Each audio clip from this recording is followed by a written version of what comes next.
أعوذ بالله من الشيطان الرجيم. بسم الله الرحمن الرحيم. يا معشر الجن والإنس ألم يأتكم رسل منكم يقصون عليكم آياتي وينذرونكم لقاء يومكم هذا قالوا شهدنا على أنفسنا وغرتهم الحياة الدنيا وشهدوا على أنفسهم أنهم كانوا كافرين ذلك أن لم يكن ربك مهلك القرى بظلم وأهلها غافلون ولكل درجات مما عملوا وما ربك بغافل عما يعملون وربك الغني ذو الرحمة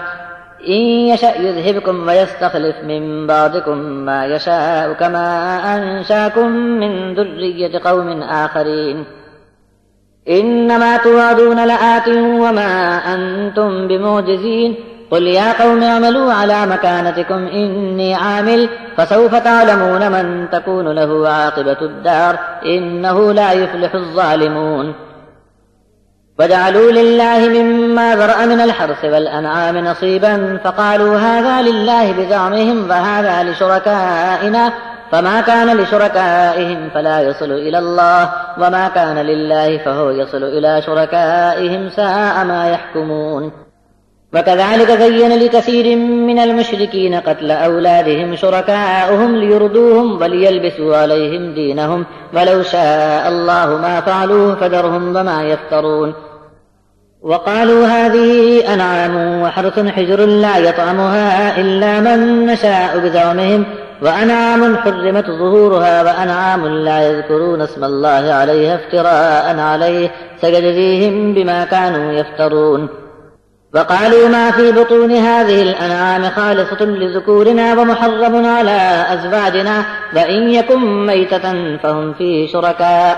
سيجزيهم وصفهم إنه حكيم عليم قد خسر الذين قتلوا أولادهم سفها بغير علم وحرموا ما رزقهم الله افتراء على الله قد ضلوا وما كانوا مهتدين. اے جماعت جناتوں اور انسانوں کی، کیا تمہارے پاس تم ہی میں سے رسول نہیں آئے تھے جو تمہیں میرے احکام سناتے تھے اور اس دن کی ملاقات سے تمہیں ڈراتے بھی تھے؟ جواب میں یہ عرض کریں گے، ہم کو اپنے گناہوں کا اقرار ہے، جبکہ آج ان کو دنیا کی زندگانی نے دھوکے میں رکھا ہے، اور حشر کے دن یہ اپنے اوپر خود ہی گواہی دیں گے کہ وہ کافر تھے۔ یہ اس لیے ہوا کہ تیرا رب انسانی آبادیوں کے ظلم کے باوجود بھی ان کو بے خبر ہلاک کرنے والا نہیں، اور ہر ایک کے لیے درجہ مقرر ہے ان کے عمل کے لحاظ سے، اور جو کام بھی یہ کرتے ہیں اللہ ان سے بے خبر نہیں۔ اور تمہارا رب غنی ہے، یعنی اسے کسی کی پرواہ نہیں، اور بڑی رحمت والا ہے، اگر چاہے تو تم سب کو ہٹا دے اور تمہاری جگہ جسے چاہے لا بٹھائے، جیسے ایک پہلی قوم کی اولاد میں تم کو پیدا کر دیا۔ تم سے جو وعدہ کیا جا رہا ہے وہ آ کر رہے گا اور تم فرار ہو کر تھکا نہیں سکتے۔ کہہ دو کہ اے میری قوم، اپنی جگہ تم عمل کیے جاؤ، میں بھی عمل کرتا ہوں، بہت جلد تم کو معلوم ہو جائے گا کہ عاقبت کا گھر کس کا بگڑ گیا اور کس کا بن گیا۔ یہ بات یقینی جانو کہ وہ ظالموں کو ہرگز کامیاب نہیں ہونے دے گا۔ اور اللہ نے انہیں کھیتیاں اور چارپائے عطا کیے، اس میں سے ایک حصہ اللہ کا نکالتے ہیں اور اپنے خیال سے کہتے ہیں یہ اللہ کا ہے اور یہ ہمارے شریکوں کا ہے، تو جو حصہ ان کے شریکوں کے لیے نکالتے ہیں اس کو اللہ کی طرف کبھی نہیں ڈالیں گے، لیکن اللہ کا حصہ اپنے شریکوں کی نیاز میں ڈال دیتے ہیں۔ کیسا برا فیصلہ کرتے ہیں۔ اسی طرح بہت سے مشرکوں کو بھلا کر دکھایا اپنی ہی اولاد کا قتل ان کے شریکوں نے، تاکہ برباد کر ڈالیں ان کو اور ان کا دین بھی ان پر مشکوک کر دیں،